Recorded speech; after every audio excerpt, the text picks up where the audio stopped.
butuh dewan. Dosa muka ora butuh dewan. Yen to kowe tetep guguk ngutha waton mara gaging maju. Aku yen urung iso mateni dapurmu urung lila rasane atiku. Nggonku bakal males patine Kanjeng Rama Prabu Begawan Wisrawa. Kudu tok tomboki nganggo nyawamu. Nyawane menungso kuwi sing regem dudu kowe.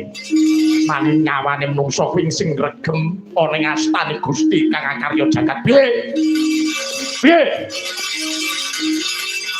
Kowe kandha yen to nyawamu sing ngasta Gusti Kang Akarya Jagat ora usah gawa-gawa jenenge Gusti. Ora usah gawa-gawa jenenge Sang Pencipta apa wujune bumi. Tanganmu iso mbucikake kulite dosa muka. Tak guloni batangmu margake maju kokop getihmu wing cangkeme.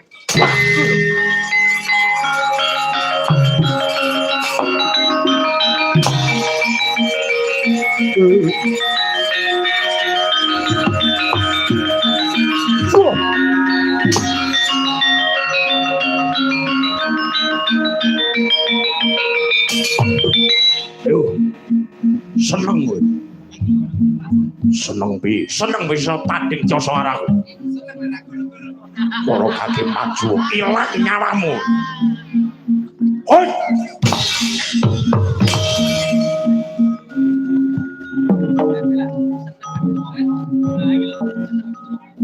Hoi. Pun. Siarul. Hoi. Pas. Pas. Hoi.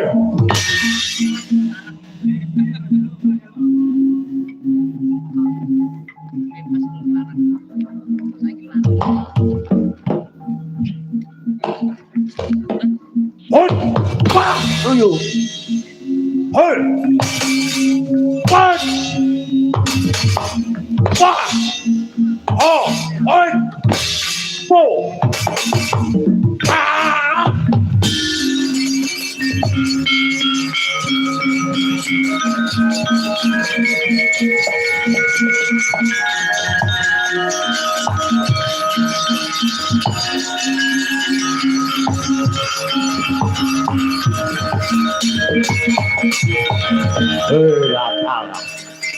Kalungguhan iki kowe ora kena digawe becik pedang mentut tacana banget.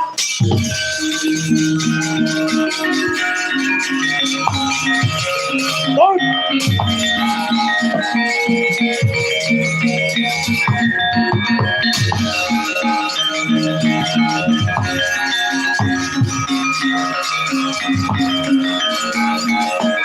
Oh. Oh. Oh. Oh. Oh. Oh. Ya, kowe.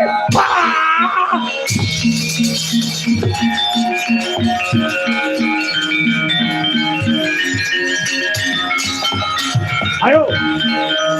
Tangiyo kowe kakak. Tangiyo.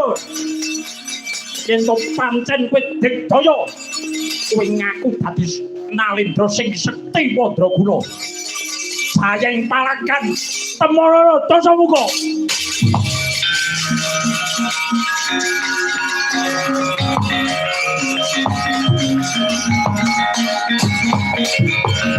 Sedo nggih Risang Prabu Danapati Nalendra negari Lokapala.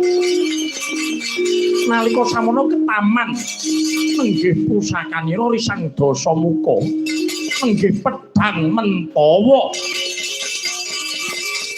Nanging Risang Prabu Danapati gadhahi aji ingkang nami Aji Rawa Rontek. Yen to durung seda awit saking kersaning Gusti, nadyan to seda sedina ping 7. Tetep badhe sugeng apalipurna.